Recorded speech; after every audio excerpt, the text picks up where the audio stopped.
ഏത് കളി, എജ്ജാതി കളി. ഇന്നലെ വാൾവെർഡെയുടെ ബാങ്ങറുകളാണായിരുന്നു സിറ്റിക്കെതിരെ. അവരെ നെഞ്ചത്ത് 3 ബാങ്ങറുകൾ. ബെർണാബുയിൽ ഒരു വധം നടന്നു ഇന്നലെ സിറ്റിക്കെതിരെ. അവരെ നെഞ്ചത്ത് വാൾവെർഡെ 3 ബാങ്ങറുകൾ നടത്തി. എജ്ജാതി കളി വാൾവെർഡെ. ഗോൾ സ്കോറിങ് മാത്രമല്ല പുള്ളിയുടെ ഒരു അറ്റംപ്റ്റ്. ട്രെൻഡ് അവിടെ പൊസിഷനിൽ വിങ് ബാക്കിൽ കളിക്കുന്ന ട്രെൻഡിനെ വരെ അവിടെ നിർത്തിച്ചിട്ട് പുള്ളിയുടെ 1 മാൻ ഷോ അവിടെ നടത്തിയാണ് വാൾവെർഡെ. ഒഫൻസീവായാലും ഡിഫെൻസീവായാലും പുള്ളി അവിടെ ഉണ്ട്. ഇന്നലെ ഡോക്കുവിനെ വരെ പുള്ളി പോക്കറ്റിലാക്കി. പുള്ളിയെ ഒന്ന് അനങ്ങാൻ സമ്മതിച്ചോ എന്ന് തന്നെയാണ് ഇന്നലത്തെ ഫസ്റ്റ് ഹാഫ് കളിയൊക്കെ കണ്ട.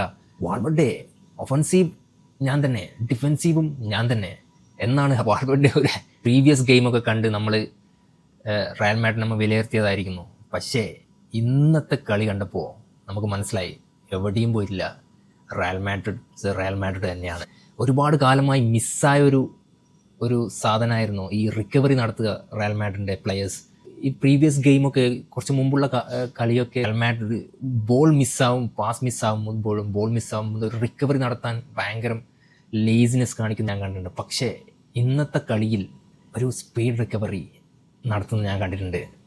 ബോൾ മിസ്സാവുന്നു, സ്പീഡ് റിക്കവറി അവിടെ നടത്തുന്നു. റയൽ മാഡ്രിഡിൽ ഒരുപാട് കാലമായി മിസ്സായ ഒരു സാധനമാണ് അത്, ഒരു സ്പീഡ് റിക്കവറി നടത്തുക എന്ന് പറഞ്ഞത്. ഇന്നത്തെ കളിയിൽ നമ്മൾ കണ്ടു.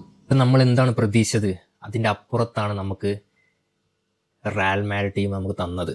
അടുത്തത് ഇത്തിഹാദ് സ്റ്റേഡിയത്തിൽ വെച്ചാണ്. അതും നമ്മളവിടെ അവരെ നെഞ്ചത്തൊരു ബാങ്ങറുകൾ നടത്തും. റയൽ മാഡ്രിഡാണ്.